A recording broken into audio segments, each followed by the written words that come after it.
Bring it to the table. How y'all doing out there? Y'all good? I'm Kyron, awesome. I'm you're awesome. How you freaking. doing, Jean Grey?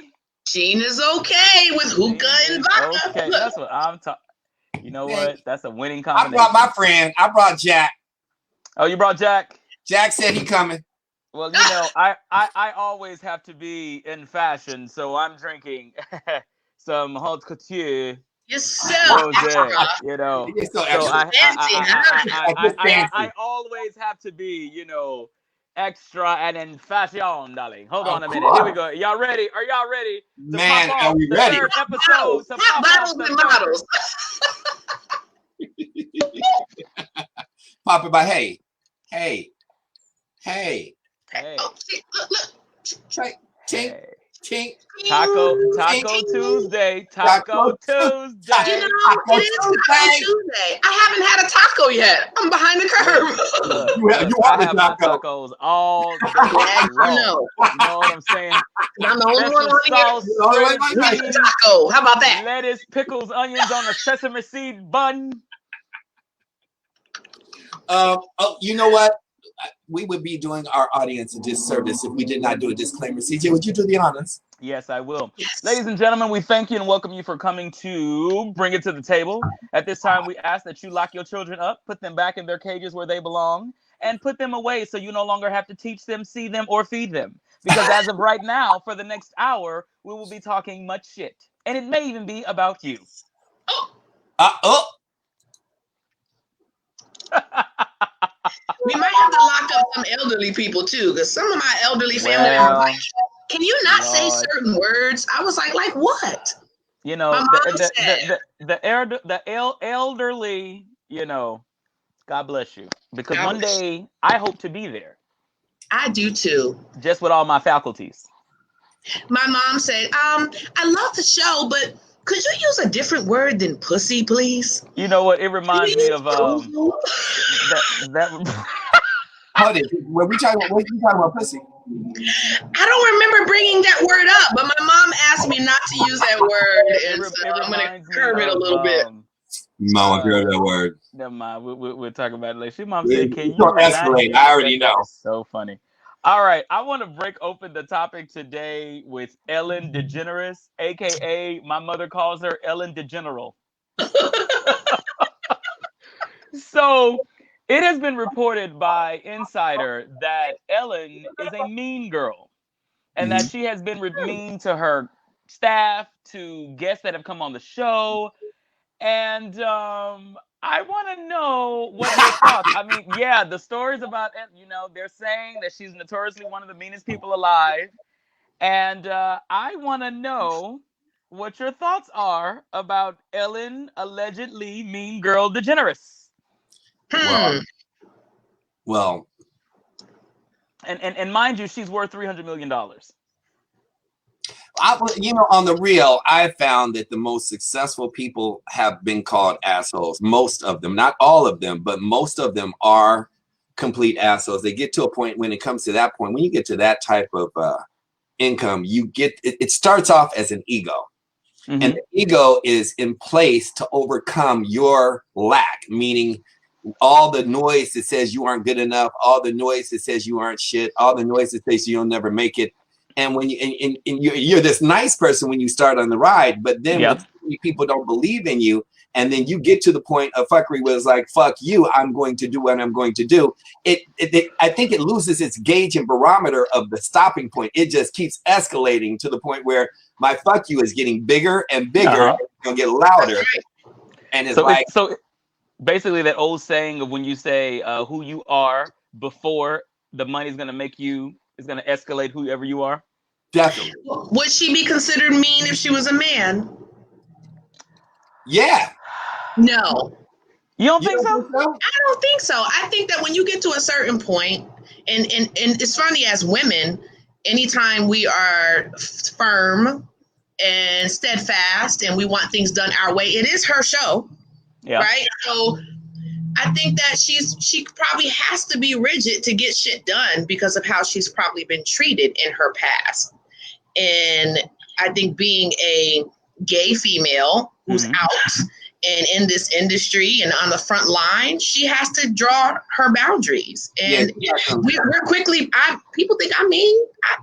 And I don't have 300 million. It's not that I'm mean. I just don't have time for your bullshit.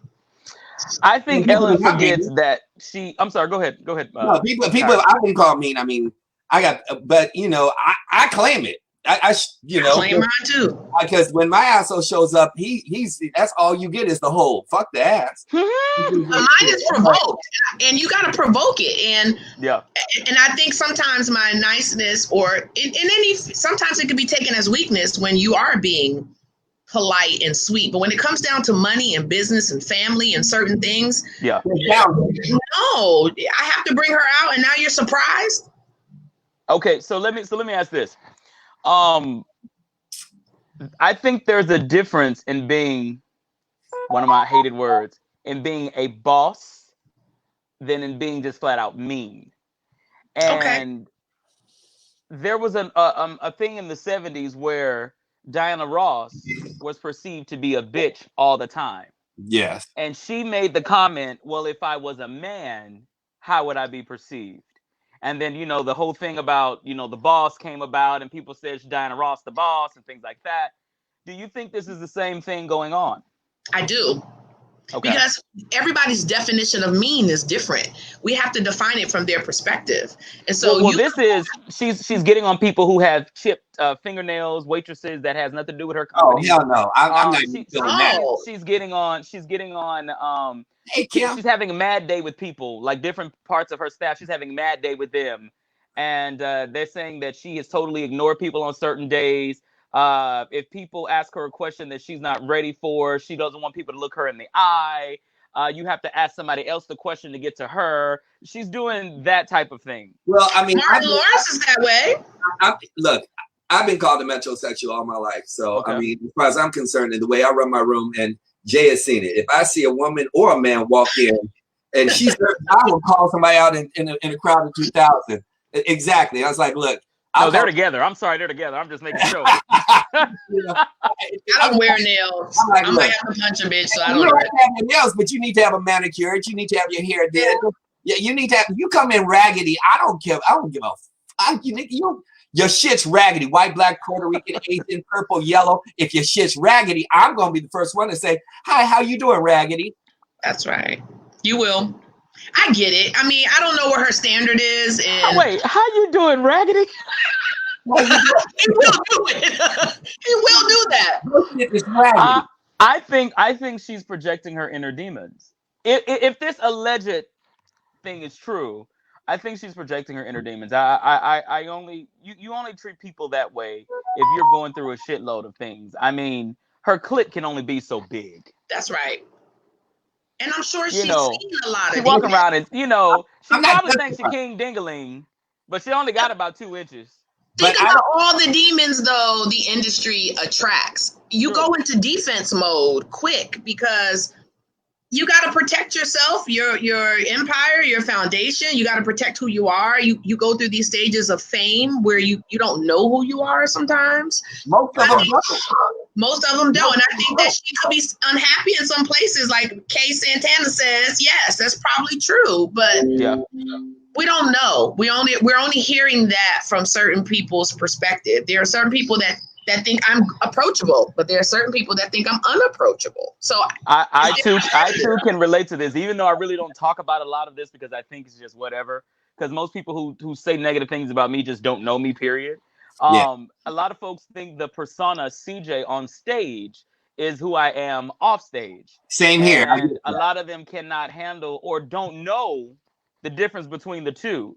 And they want you to be him all the time. I've been touted as being a Devo, and I've been touted as being, he thinks he's all that, and that's the things that I've heard. But I find it remarkably funny when someone else tells me what I think that I am. Right. As if you're living up here. They don't know you. Yeah. And as recently, I did a gig last year when we were gigging. I did a gig last year, and this gentleman was on the gig with me. And he said he was very cold with me at first at the beginning of the gig. And so I said, oh, he's one of these people that's probably heard. Because I'm well aware of what's said. Like, you'll be a fool if you don't know what people say about you. That's like, right. Please. Well aware. So we went through the whole rehearsal, got everything done, everything went smoothly.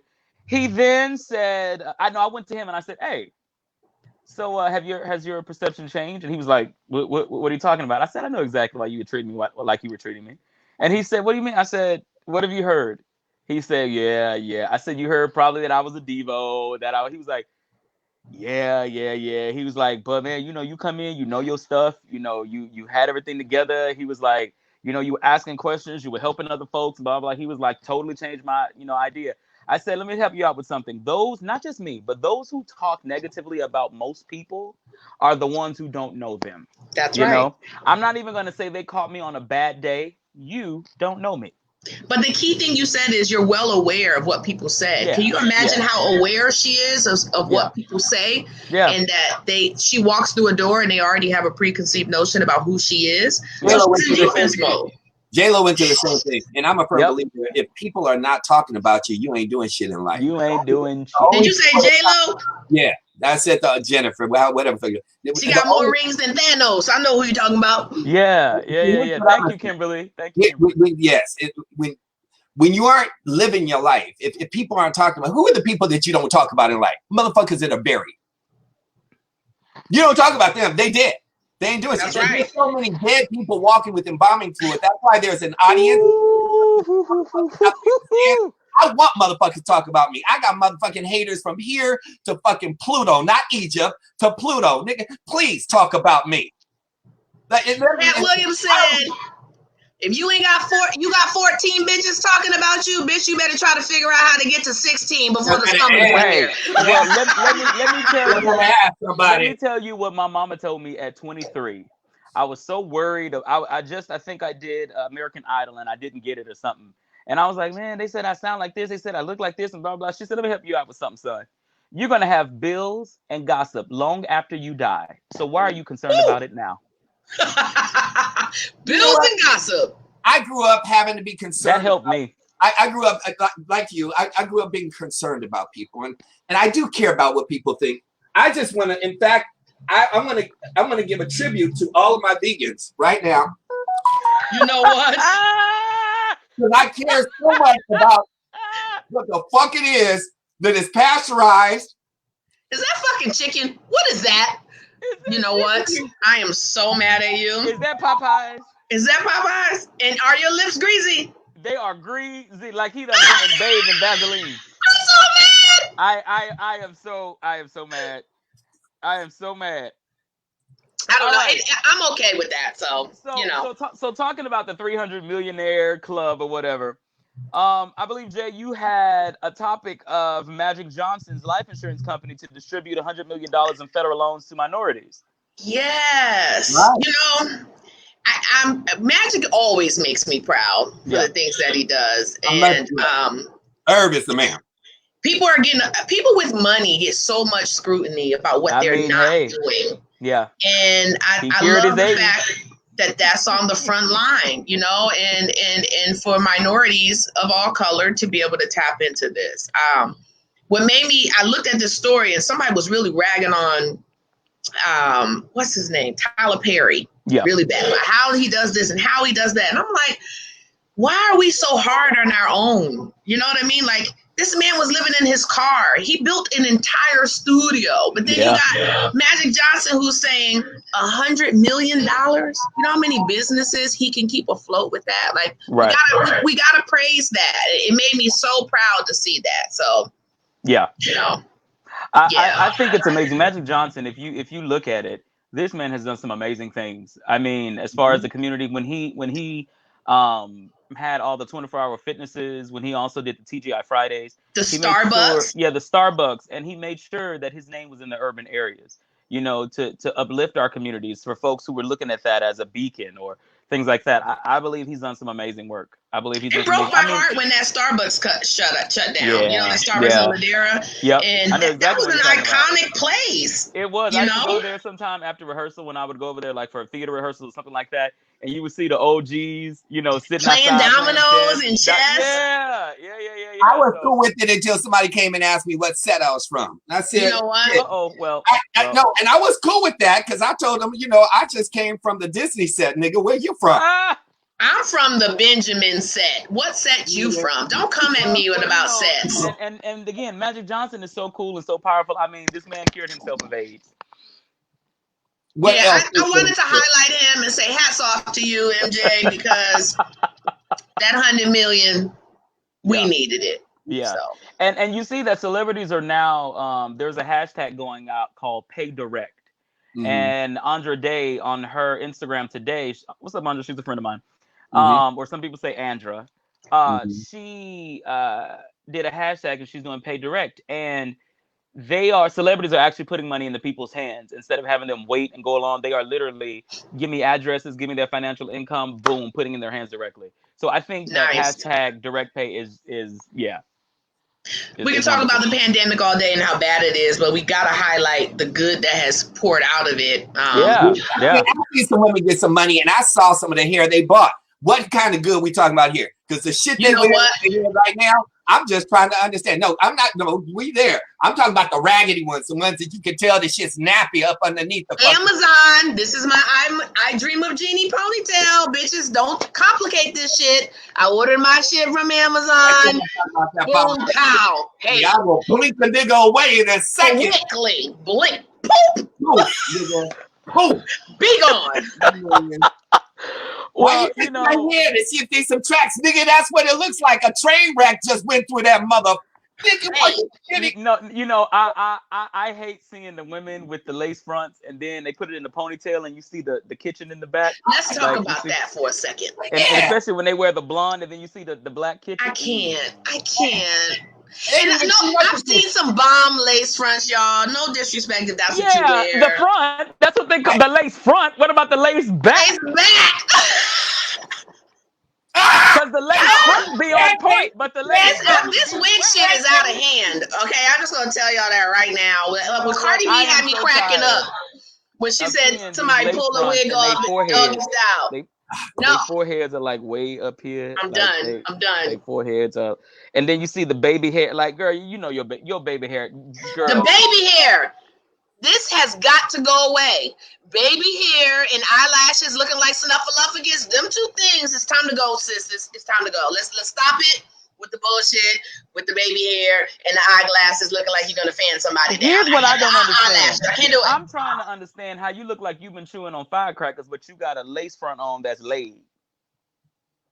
Because they cheap now. Lace fronts are cheap. You don't want to. No, but I'm saying you don't want to go to the dentist first and pay $600 to get that fixed before you put $600 on top of here. Well, you know what they say when you take your teeth out, you can do magic. So. But let's talk about the ponytail that came out while she was fucking.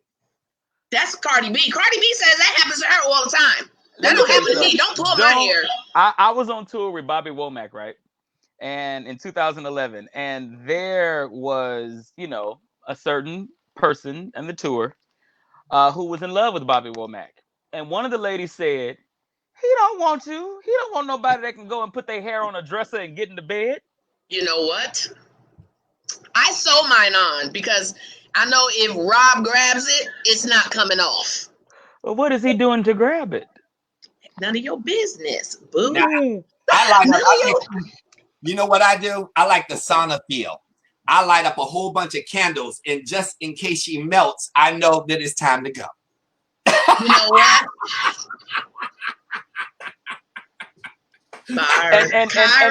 And let me help folks out. I do not mind women and weave. Like, I do not mind that at all. You know what I'm saying? But I want to let women know that our listeners, that as a man, I don't mind weave at all. I don't mind any aspect of a woman glamorizing herself, whether you need it or not. I don't mind it at all. Hey, I don't mind it at all.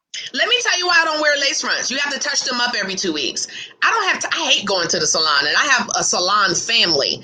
I only want to get my hair done once every 2 months. So I sew mine on just in case something rough goes down and I still look the same when I wake up in the morning. That's all. And let me just tell our listeners, I've always seen Jean Grey with her hair laid. I have never seen it out of place. Even when she just calls me on the cool, on the cuff, I have never seen it out of place. Jean Grey is always on point. She is always on point, and that must be a testament to that, because I think it's okay, like you said, to buy. Like you, CJ, I feel the same way. The last one I was with, she actually screwed her legs on, and I was like, "Let's go." What? Listen, I buy good hair. If you pull it wrong, we going to small claims court because you pulled my hair. Don't do anything to it. I will take you after I fuck you up. I'm gonna take you to court to get my money back because you can't be yanking on my good. Do you guys think white women have the same problem?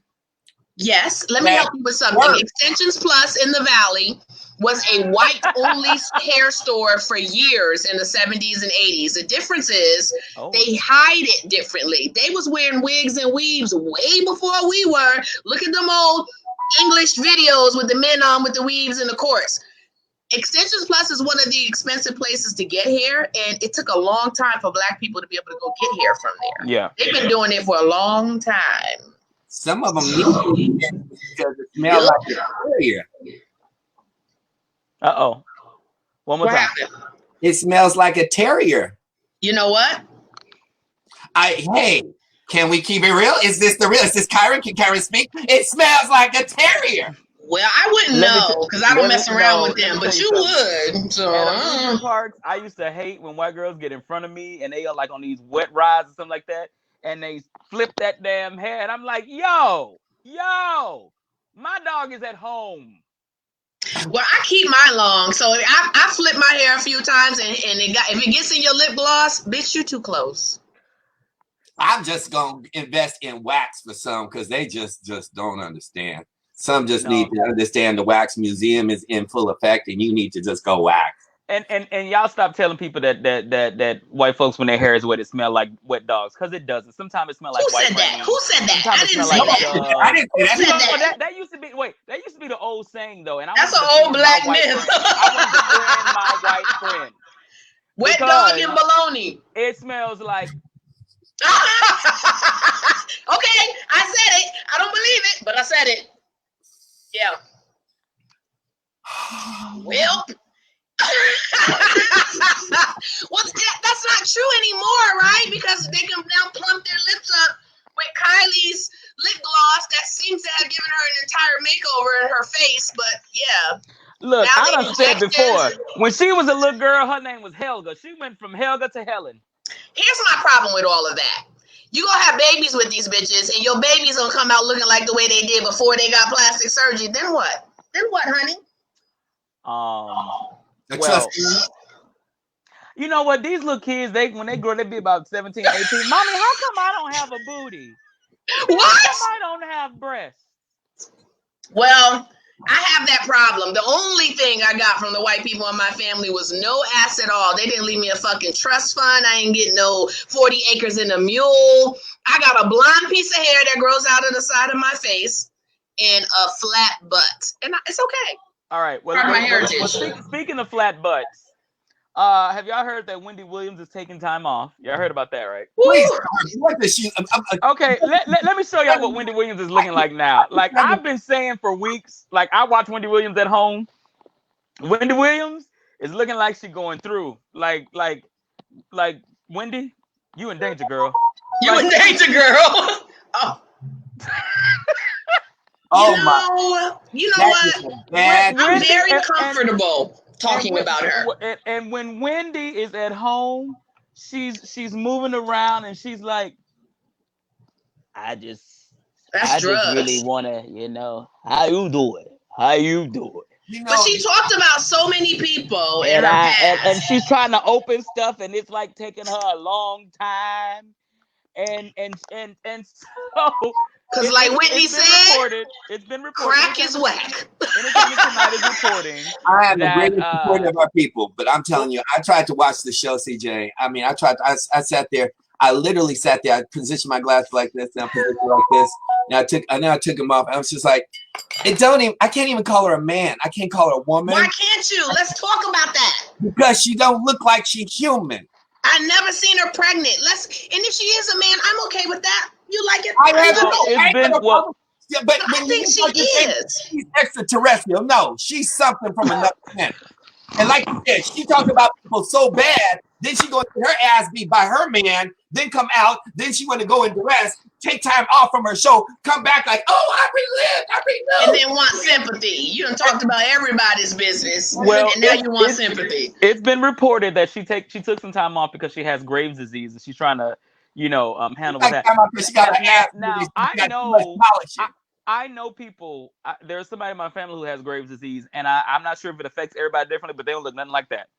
And I think cognitively there is something wrong because she did do coke for a long time. Let's talk. Coke is a hell of a drug. And she did coke before coke was out. Hell of a drug. Man, let me tell you crack something. Is whack. She wasn't crying because Whitney died. She was crying because her supply was gone. Was gone. And I'm sensitive to that. Don't get me wrong. But she doesn't get a pass because of all the destruction she's distributed towards people. You know what? I'm done with you. I'm done. Not with the four. Okay. Coke is the expensive stuff. She was on crack. Yeah, and so here's another thing too. Receipts. So on Monday night, our boy Ryan Seacrest was hosting American Idol. They crowned their winner for season 18, and apparently he was online and he was slurring his words, and people were very concerned. Wendy, do we have that clip? Well, I was slurring my words last Tuesday, so all right, Ryan, I understand. Well, we had other reasons. He was slurring his words, and ahead, so play.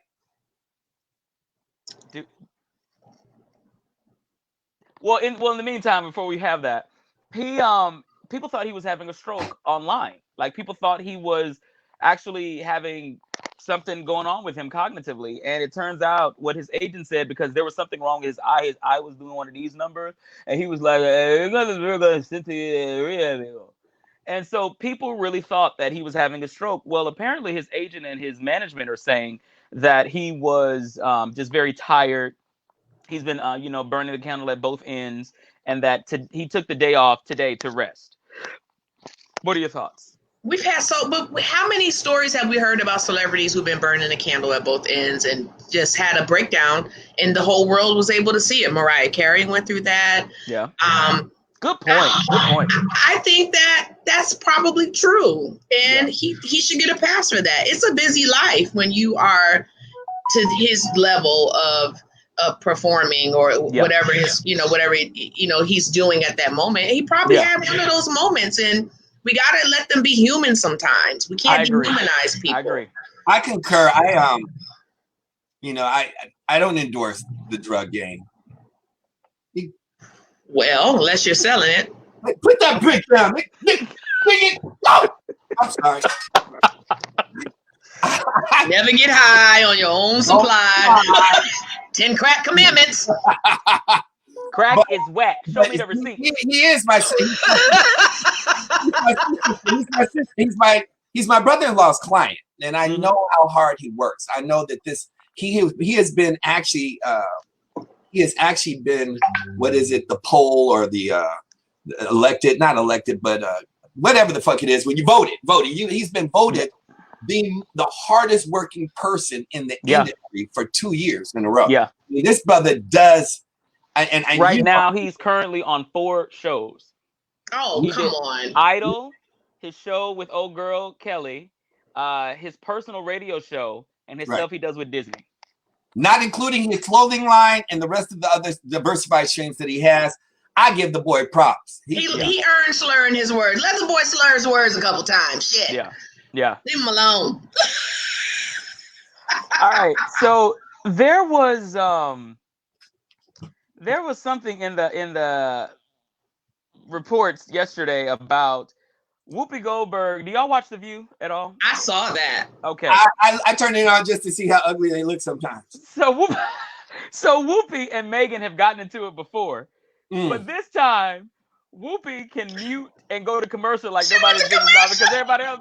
Megan was going on one of her little rants, and Whoopi was like, "We'll be right back." No airtime, bitch. No airtime. That are struggling. That is ridiculous. It just doesn't make any sense. And we know that African Americans are disproportionately affected by this virus, dying at disproportionate numbers. So the suggestion somehow that this is a culture war, that this is a class war, doesn't really make a lot of sense to me, because what this is really about is the haves not wanting the have-nots to survive this. And that is really, really serious. And I completely agree with Joy. I mean, we have the money. We just don't don't seem to have the money to save these people. That's what this is about. Well, that is just ridiculous. It's a Democrat wish list. Well, no, it's a Democrat wish list. Let me finish my point. Let me finish my point. How are we going to tax people we'll be right back. if there's no economy? I don't...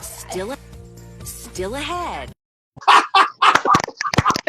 Priceless. Go on, Whoopi. She said, not on my show, honey. I'll let you know when you can speak. Don't forget I'm the moderator. I am the moderator here. You will not speak over me. We'll be right back. Cut. We'll be right back. Bitch, cut. You know what? And the reason why I bring this up, because I don't know if some of us, this is Mental History Month, Mental Awareness Month, excuse me.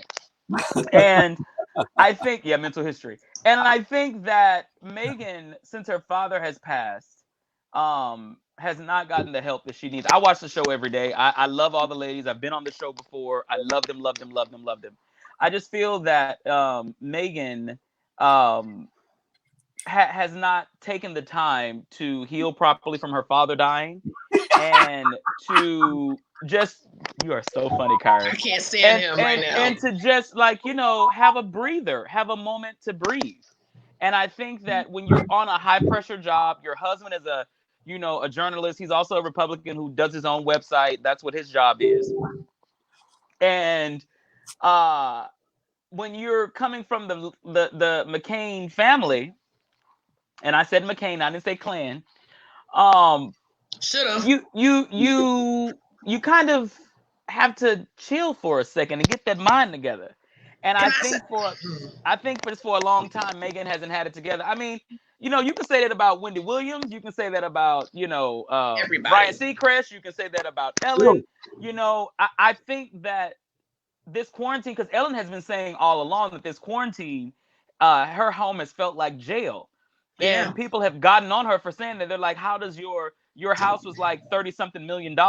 How is your $30-something million house feeling like jail? Like, what are you talking about? So a lot of people are just saying that I think mentally, like think about us last week, you guys. So out there who are listening, our listeners, thank you so much again for listening. We had a tough week last week. It was a tough week mentally. It was a tough week. And we still, pushed on through our show. We still pushed on through our daily lives. But it was a tough week. And I think that sometimes you don't know what to do to express yourself. You don't have any healthy ways of expressing yourself, that it comes off as manic or as this and this, So I think at times I do give Megan a pass because of the grieving, her childhood, who she is, what her knowledge is, her privilege. I give her a pass, but am I supposed to? If you're a Klansman or a regular person or a murderer or just if you're a singer, okay, let's take that out. A singer, hold the hell up, singer. What you mean? I know you in there too. You too. What the hell? Look, motherfucker. What I'm saying is, if they lose someone they love, that doesn't mean their grieving process, they're not warranted for that and how they may respond. If you're a leader in any kind of way, who do you complain to? You can't complain to your subordinates. You can't complain sideline. You can't show your vulnerability to everyone because people put you on a certain pedestal. I don't have to like her to say, you might have to get a pass because I get that you're going through a process and the show never stopped for you. So then so because she's public, do you give that crazy uncle of yours who's had those mental issues all that time, do you give him the same pass? What crazy uncle? Just in general. Oh.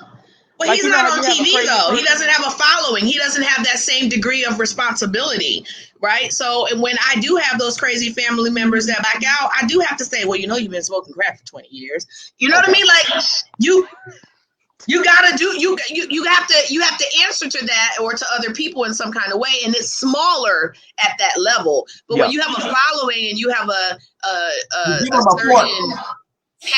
certain group of people following you and you're a big name, when people see you do human things, they're shocked, like, oh yeah, how dare you show vulnerability? How dare you make a mistake? And that we have to look at that. I actually fall in love with people because of their human qualities. So you're saying I'm saying I don't know. I'm saying if that's the reason that she's not herself, which I don't know if herself is always right. You know what I'm saying? Like if you're being yourself and yourself is normally that way, then I don't watch her. I don't care. You know what I mean? It's like if you see something on our podcast today that you don't like, well, motherfucker, don't watch it next Tuesday. Right.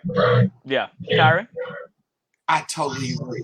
If you don't like what the fuck I'm saying right now, you can get the fuck off. Peace. Kick rocks barefoot with love on them. Don't die. Oh my God. No. The truth is, this is the only country given choice where you do have freedom of speech to say what the fuck you want to say. And if you don't like what somebody is saying, I got to listen to the N-word all as a child and growing up. They had the freedom of choice. I go in, they're like, they're going to get a slap on the wrist and a reprimand. But as soon as I call somebody, let me go into a room and say cracker. It was amazing. I mean, let me go in there and say, and play the card. Yeah. Mm-hmm. Oh. You said something there, Kyron. So talking about playing the cards, the NFL just signed a new Patriots kicker. His name is Justin Warwasser. Yes. And he has a tattoo of a white supremacist logo on his arm. Exactly. Mm-hmm. The star. And the NFL drafted him anyway. He said that he got it as a kid. He didn't know what it was. He said that he will have it removed. As of now, as of yet, it has not been removed. And I wanted to bring this topic up again because I think it was a good segue. Going into what we talked about with Jay-Z and, him saying that we got to get past the Colin Kaepernick thing and that we have to move on, and him joining forces with the NFL. Do you think this is now a setback for what was presumed as a setup for the advancement of us being able to freely be ourselves or protest in the NFL? If I'm the first Negro in Parliament, and I think that I'm God amongst my own people, because I'm the first Negro in Parliament. Okay. And my people are holding me to a specific standard because I am a person in a position, in perception. I'm a person in position of power and influence to make a difference in our community, because I'm the only Negro that has ever achieved this specific position of power. Okay. So their lower knowledge base of understanding what it took to get this Negro into power now holds me at a standard that puts me in a double-edged sword. I'm fucked because now I'm one amongst 12 in Parliament, one against 11 who have equally yoked power that was nice enough, thought I was politically correct enough, thought I was not that unruly Negro enough to let me in the first place. At the moment that I decide to step outside of my boundary, what these other Negroes don't know is that I will be persecuted at the highest level. And my name getting into this position is named Bill fucking Cosby, buying fucking NBC, pissing off a Jewish man who had all the power and collective bargaining power than anybody else in the industry, and anybody want to put him up. But right after him, we see all the rest of the pedophiles. You want to accuse me of some shit from 1978? Bitch, let's talk about 2020. Okay. Right. Okay. I think that, we talked about this, and I am not mad at Jay-Z at all. And here's why. Okay. I think when you step into a leadership role for the first time that's ever been done, he broke history. There's an etiquette you have to follow before you can make changes. Okay. Right. In any leadership role that you are, if you're the only Black person, it's amazing how Black people will quickly say, well, you didn't stand up for us. You didn't do this. They did it to Obama. You didn't do that. You didn't do this. We don't want you to get booted out before you can make that change. You actually have to probably take the hit in the L that most of us aren't able to take because we're not there to do it. And so you have to learn the process first. You have to learn who you can leverage. Give him time to build relationships before he can make changes. If we're going to put him on the front and force him to be a Black Panther so fast, then you don't understand how business works. Yeah. It doesn't work that way. You don't just step into your role and then start chopping heads and making changes because you don't like how it goes. 98% of the population, just like a person does not understand there's a minimum of 20 levels above the president that have power. Yeah. So we're listening, everybody wants to hold Barack to this. Well, he didn't do this and he didn't do that. You can't just be satisfied that a Negro got into office and did some things that were good. We have to focus. Negative energy travels 11 times faster than positive energy. And we as the people are the first ones to play crab in a bucket. So I'm not here before we even talk about anybody else.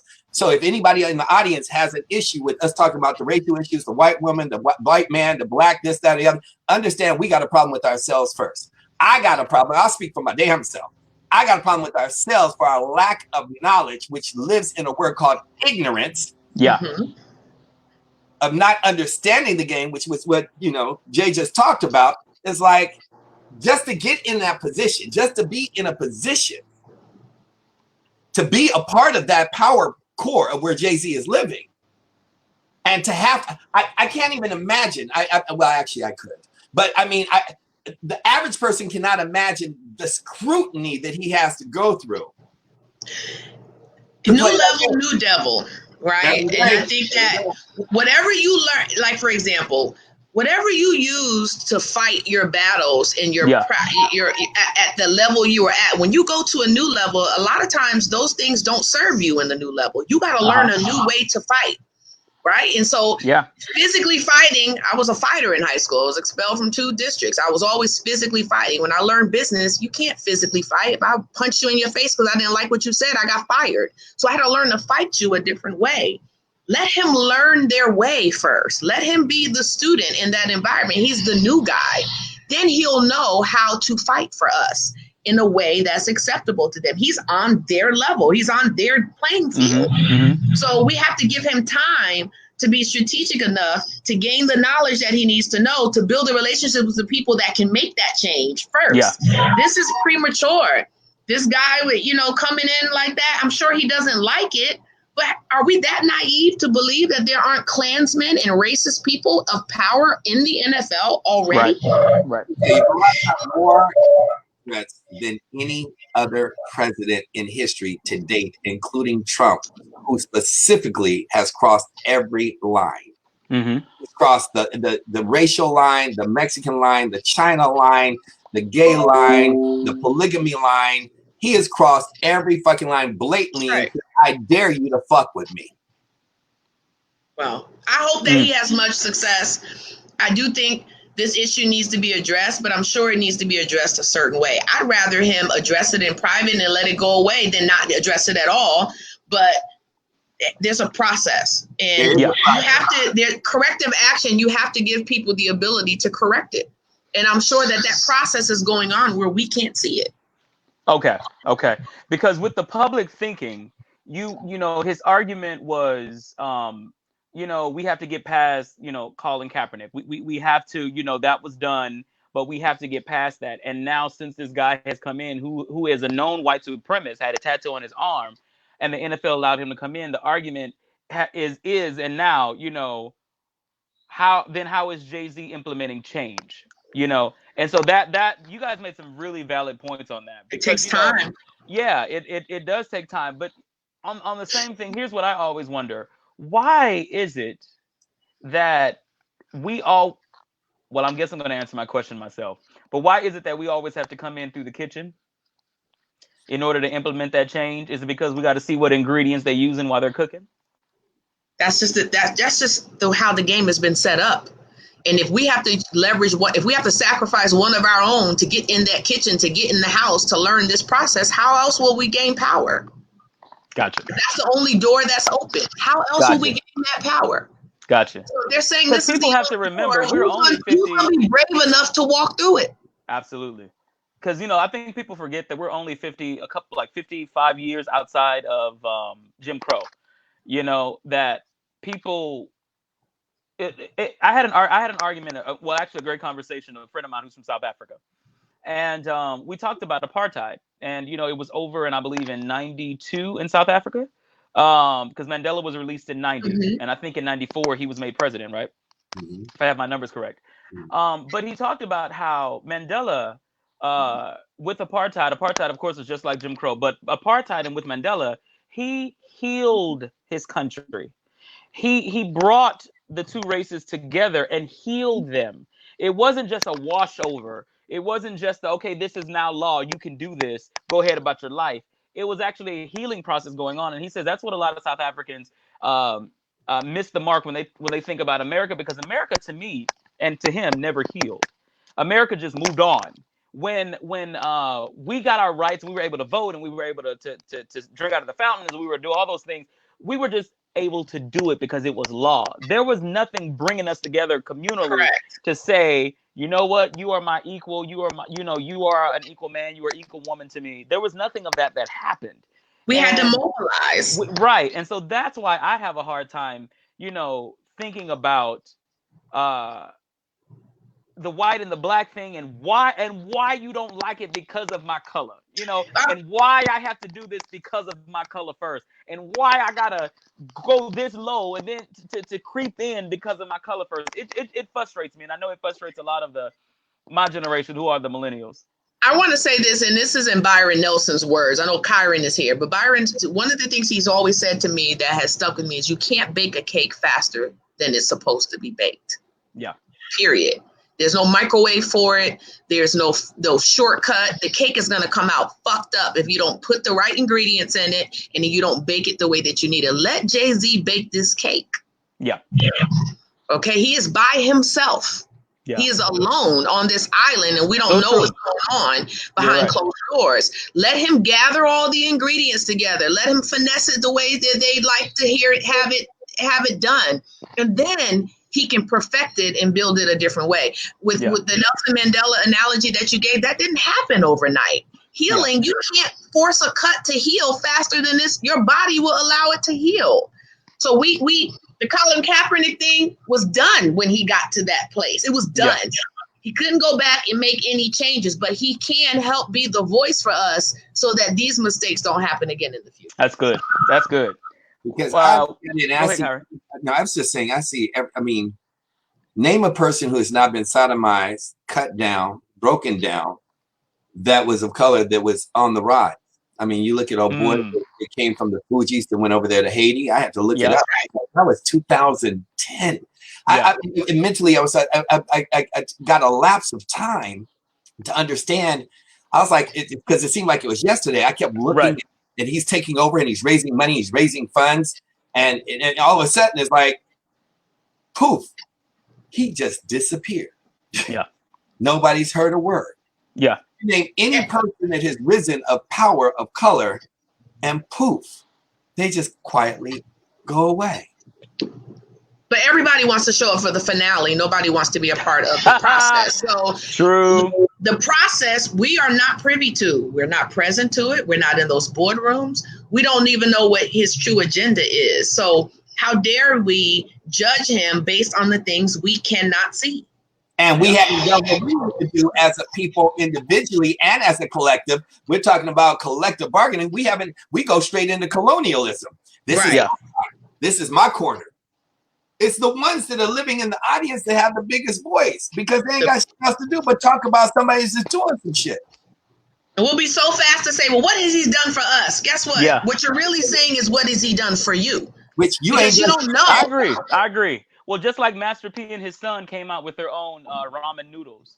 And, the first thing that was said was, and let me just say this, the ramen noodles have been very successful right now. Yes. And the first thing that they came up against was us as Black folks telling them, well, how much sodium is in it? Well, is this going to make us, what kind of carbs? Or what? He says he met with so much discrimination against his product. And he says, well, you're not asking the Asian folks that sure not made trillions of dollars off of ramen noodles. You haven't asked any of them about their sodium intake or things like that. So why are you attacking my brand? And it's us doing that to each other.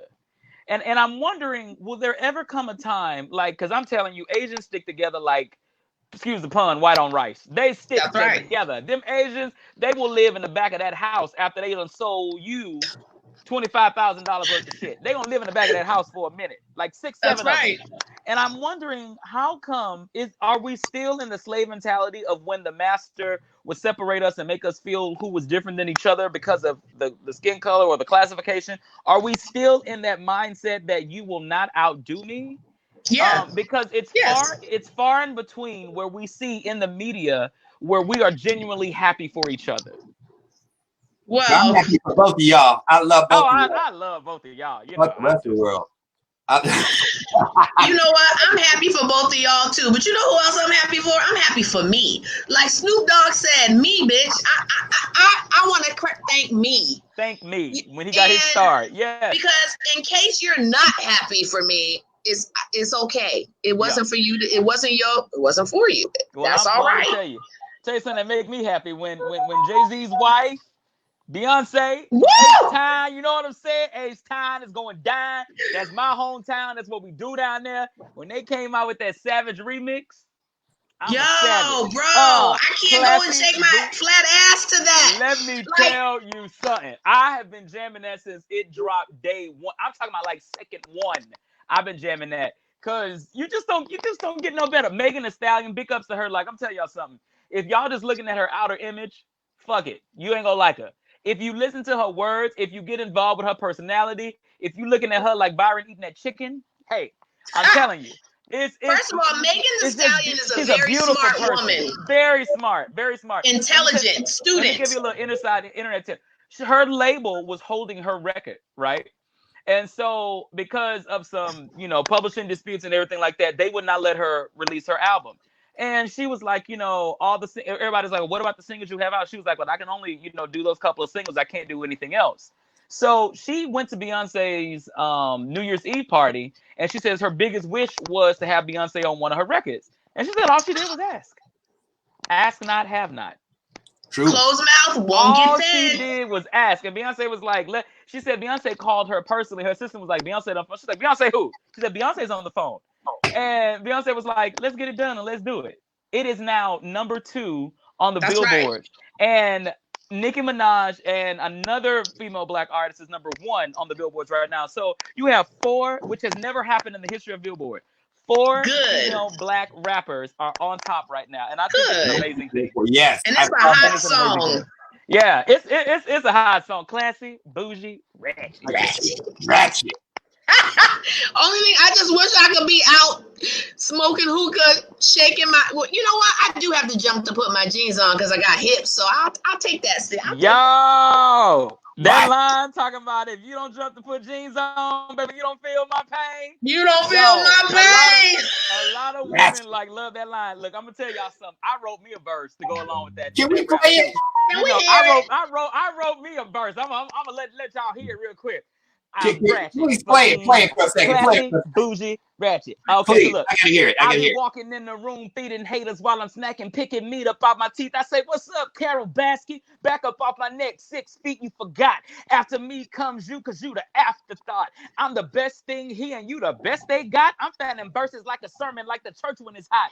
All eyes on me. I don't do this for free, but like a dirty magazine, there's always something to see. I got you smelling red roses while you wiping nosebleeds. I don't play for charity, but I'll give you the proceeds. The longer you wait, the longer I'm great. I'm frying fish with no grease. Get it? A hot plate. I'm a savage.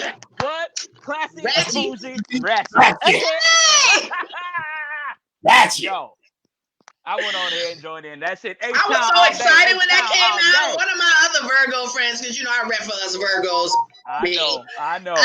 She called me. She was like, bitch, I can't believe she released this song and we in quarantine. I was like, yep, I was right on my patio. Can't take your ass nowhere. Right. Can't take your ass nowhere. The fact that Byron eating Popeye's chicken, Beyonce loves some Popeye's chicken, Byron. H-Town. Chiron. H-Town.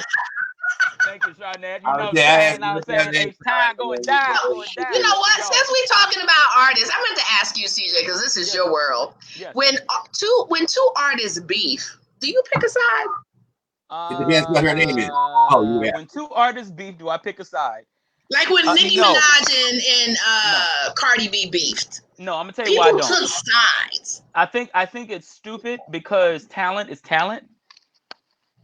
And I think that there's enough room for everybody. I have said that since I have been in this industry. I have helped so many folks get on different TV shows, get on mute, get on tours, get on whatever, because I've never looked at myself saying, oh, I ain't gonna let this bitch outdo me. No, I've always figured it is something and enough for everybody.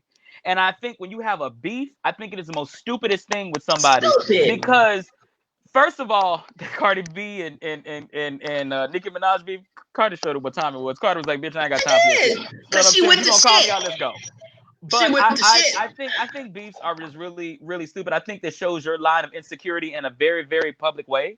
I think that if you can't pick up the phone and say you got a problem with somebody because in this line of business you want to sell records with your beef, I think that is a weak, small mind that you have. You know what I'm saying? I think that you're going to capitalize, which I understand. I understand business in this music business. Please don't get me wrong. I get it.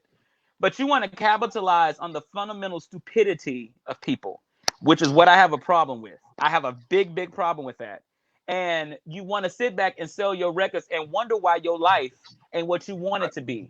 Why you always unhappy. Why you always seem to have a problem with people is because you want this. You encourage that type of energy to constantly be around you, and you sit and wonder why your life ain't great. I personally don't have time for it. I'm not going to feed into your beef. I'm going to like you for what you do, and I'm going to like you for what you do. That's right. Just it. You know what I'm saying? Somebody was like, are you team Nicki or team Cardi? Bitch, I'm team me, and I will play both of them fucking songs. And the reason why I don't pick a side, it blows my mind when people do that. If you're not paying, neither one of them chicks know me. I don't know them. You're not paying 90% of my bills. I really don't give a shit about either one of you motherfuckers. I love Pressed. I like... What? Nicki got some hot songs out. Cardi got some hot songs out. Yeah. I'm going to play both of y'all back to back and hope you bitches get it together. You know what? The mystery of an artist is no longer here anymore. You know, that je ne sais quoi, that thing that makes them that is no longer here because they want to put every time they change their Kotek, or they want to put every time they put a condom on. They want to put everything on this. You know what I'm saying? They want to tell the world everything they've done for the day, which then it becomes no intrigue. Well, why do I like you? Well, what's the intrigue behind that? I mean, if you think about it, even when Prince was alive, Prince left us 2016, I believe. Yeah. Prince went on social media telling you his day to day. Well, the problem with it is it leads into a whole bigger conversation that is not for this platform right now. It is a way of incarcerating an entire nation. Woohoo, that's good. Race, and a way of suppressing a people by allowing you to do that. Not only do I allow you to do that, but I fund it with my money. I'm going to fund you. I'm going to fund you with my money, capitalize off of you, and allow you to set your entire organization, race, and village back 20 years. Tekashi 6ix9ine. You know he just got out of jail, right? Okay, yeah, but wait. Did you see what he said about Billboard? Yes, I saw that. He just released this thing about Ariana Grande. He had over, I believe, 60 units sold of his song, and they only counted for 30 of them. Ariana Grande's people on 6 different credit cards paid for her credits, which made her record go to #1 on Billboard. And he was pissed off about it and was telling everything about Billboard's secrets and whatnot. Everybody know that this industry has been a pay-for-play industry. It has been since time has began. It will not change. That's the one thing that I'm not surprised about, because as Mr. Les Brown said, once you know your playing field, you will have no surprises. That's right. What I am shocked about is this gentleman as an artist is living life so recklessly that the filter upon his verbiage is no longer there. Right. That there is nobody else, even though he has security like the president does right now because he's out of jail. Everybody want to kill him. He's in Australia. Yeah, I think really that this guy is living so reckless because he's rushing his death. He's rushing his time on this earth. I think Tupac that he's trying to give you everything. I think he's trying to give you everything at one time because he's like, he knows that his time is limited. And I said that to somebody earlier and they were like, nah, he's a smart guy. He's just doing this. No, he is a smart guy. Smart. But I think he is. I'm just telling you. But I also think that he knows that his time is limited. So he's like, fuck it. Here it is, everybody. Do whatever you want. Take all this information that you want. Do whatever you want to do with it. And I feel like he's expediting. Is that right? Is that the word? Yeah, expediting. Yeah. Accelerating. Thank you. His time. I think. Well, Tupac said, "If you live by the sword, you die by the sword." And just because you are smart as a doctor doesn't make you smart as an attorney. He is smart in the way that he's marketing himself. He's smart in the way that he leveraged social media. But he is not smart with his life. You are not untouchable, bro. He just got out of jail and already put out some hits and they went million. I don't care how smart you are. I'm not in a rush to die, but here I'll hook him up. I'm a pour some for the homie before he's buried. You know what? Because he came after Snoop. You can't come after Uncle Snoop now. Snoop said, "You don't want it with me. Leave me alone." I felt that. Let me tell you. I felt that when you said it.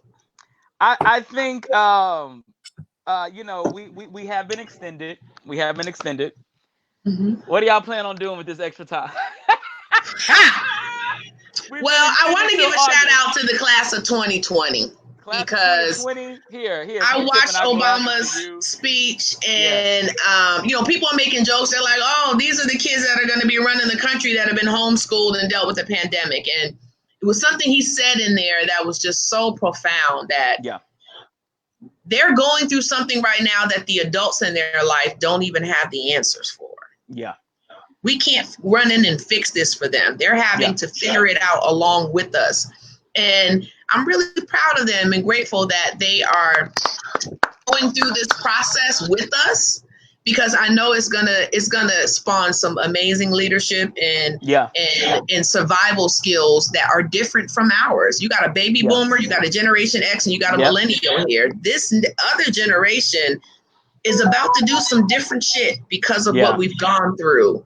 And so I thought that his speech was amazing and it was on point. And I want to give a beautiful shout out to all of the mothers out there who have had to homeschool their children. I want to let you know that I love you. I support you. We are here for you, because it takes a certain type of parent and parents to the fathers out there as well. That's right. Homeschool your children, and even to be home with your child this much with no break. You are saluted. You're not lost. You're not left behind. You're not even in a position where somebody can verbally say to you, "It's your job." No. We salute you. We salute you. This is also a graduation in sorts for you as well, because this is unprecedented times for everybody. And I want to make sure that those parents out there who are our listeners are not, are feeling, hopefully we're not having you to feel like you're lost, because we support you, and keep at it. Keep at it. I know it's close to the end of the school year for you. Just keep at it. Keep at it. We got your back. You're going to have to grow up faster than some generations. This pandemic has shaken up the status quo and laid bare a lot of our country's deep-seated problems, from massive economic inequality to ongoing racial disparities to a lack of basic health care for people who need it. It's woken a lot of young people up to the fact that the old ways of doing things just don't work. That it doesn't matter how much money you make if everyone around you is hungry and sick, and that our society and our democracy only work when we think not just about ourselves, but about each other. Yeah. That's our president, y'all. That's my president. We don't get any smoother than that. I tell you, well, folks, we want to thank you all for tuning in. You can go and bring the kids back up in here. I'm a run for president. You know what I'm saying? I think if there's anything that you have a topic that you want us to cover, just go ahead and bring to number 2table.now.site. And I tell you, anything that you have on your mind, we'll be glad to answer and help it. And we trust me, we do our research here. We're not just shooting out the top of our heads. We're not just going on and thinking about what we think. You know, this is actually we try to be as fact-based as possible. So yeah, we thank you for tuning in. Anybody out there who just want to be a voice, you know, come on, what you got? Bring it to the table. We'll be more than happy to have you. We're gonna have some special guests on next week. I want to give a big shout out to Jean Grey over there chilling, and of course, Mr. Chiron. Wait a minute, Chiron, what were you drinking today? No, you normally have your Tito's. What were you drinking today? You know, yeah, that's right. He was drinking the J and the D. Jack Daniels. That's what he was drinking today. And to all of our listeners, we really appreciate you. Thank you for sticking with us. This is week 3. We greatly appreciate it. To all the mothers and fathers out there, to the mothers, you guys just had y'all week last week. Mothers out there, we love you. Thank you so much, because without you, we would not be here. I'm tell you something, we wouldn't be here. Because of the mothers, we wouldn't be here. So we salute, we thank you. And Chiron, as always, you want to take us out? Yeah, I'm going to take us out. I'm going to take some shit out. And I do feel like singing today, so there you go. That's the shit I'm talking about right here. Can I get a Whitney rendition? Nigga, I ain't finished my part. Sorry. I've been getting a lot of texts. They ain't talking much.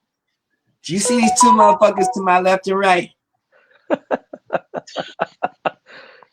When you have these two motherfuckers to your left and right, you don't say a whole lot. Yeah. You just fucking drink. But I give you something.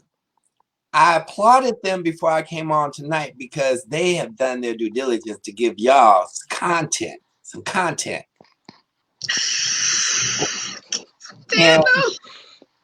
And I'm going to give you some content next week. I encourage you. You got courage? Just, what are you doing? You got... Put me in the middle. Which of y'all motherfuckers kicked me? I encourage you that we want your topics. Because if you know Chiron that has the brain of Byron and then you want to try him, I want some shit that's prolific. We want to collectively address some high-level shit. Yeah. And I want it to be as profound and prolific as possible. I want it to disrupt the nations of nations. I want you to think in your topic that you have some, whatever pisses you off. It could be the woman that got up and didn't give you none but was undressed and dead. It could be the person that divorced you because you were of a different creed. I don't care, because it could be the man that left you and you had to raise 3 kids by yourself. I don't care. It could be the one that left you because you weren't dark enough or white enough to be in the same relationship. I want some shit to talk about next week. Send it to us. And in the interim of all that, you have your drink on me. Shit. Yeah. Wow. That being said, I am going to encourage my partner, CJ. And those that have never seen me before know I'm not fucking drunk. Before you guys get off, I'm like, that nigga just right. like that nigga right there. Let's just be very clear. I will come through the screen and beat your ass from the south side of Chicago, beat your ass. east side of Compton, and ain't no buzzing going on here. Just so we're clear. Miss Yancy on the other side of the wall, and she will come with a knife and stab you. After I put a bullet in your ass. Now, all that being said, would you please take us home with the most amazing song? Yes. I heard your new song. Yeah. Oh shit. Oh, shit, man, right? I'm gonna get your ass off of that. I played your old song. I should send you the new song so you can get some ass. You're all right. I was like, shit. Help him. Remember when Tina helped Ike? That didn't work. Don't help Ike. You know what I wanted to say though, Jean Grey, you looked absolutely amazing today. There was just this soft beauty that you had going on today. Yeah. Bro, Robin gave you some dick, didn't he? That nigga, that's my nigga. That nigga gave you some dick. I know why you going. Hey, how come I couldn't give him something? I gave it up. I got the I don't know if he really loves me. Still stick your mom for her stocks and bonds. You'll be over there worried. Well, you know, since we've had some amazing conversation today, I just thought I thought about this song earlier, and I think that it is befitting for just what we've gone through, mental awareness month, and just, you know, the fight that us three have in us to make sure that we're heard and what we bring to the table. So here it is. It's sang in February, but I'm singing it now. Yeah. Lift every voice and sing till earth and heaven ring with the harmonies of liberty. Let our rejoicings rise high as the listening skies. Let it resound loud as the rolling sea. Sing a song full of the faith that the dark past has taught us. Sing a song full of the hope that the present has brought us. Facing the rising sun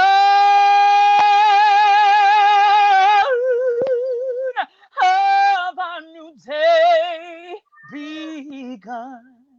Let us march on till victory is won. There you go. Now I ain't finished shit. You need my panties up in a motherfucking bunch. You got me all wet. This motherfucking nigga. I want to make another song. Shit. I just won. You ain't gonna see the whole thing. I just need this nigga. She with my drink. I just need one more. Just one more. Motherfucking crack at it, nigga. Just one more.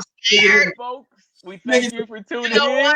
Just one more. We love you so much. I just if won. you want more, there will be leftovers. Please. So make sure you bring it. Nigga, don't make me beg. Give me a half a song, nigga. Bring it where? To the table. I want a half a song. You want half a song? Yeah, half a song, nigga, what? We'll see you next week. For my next song. And for my next song. God, we can give all the people I miss that so much. All at once, I'm wishing on a lonely sea, wishing you come back to me, and it's all that matters now. There you go. That's all I needed. Shit, I can go there. You always gotta throw something in the extra. You know what? Your work isn't done. Get back out there and do some more. Thank you again. We love you so much. I'm CJ Emmons. This is Jean Grey and Kyron. We love you so much. Next week, bring us same time. Come on back and bring it to the table. All right. Bye.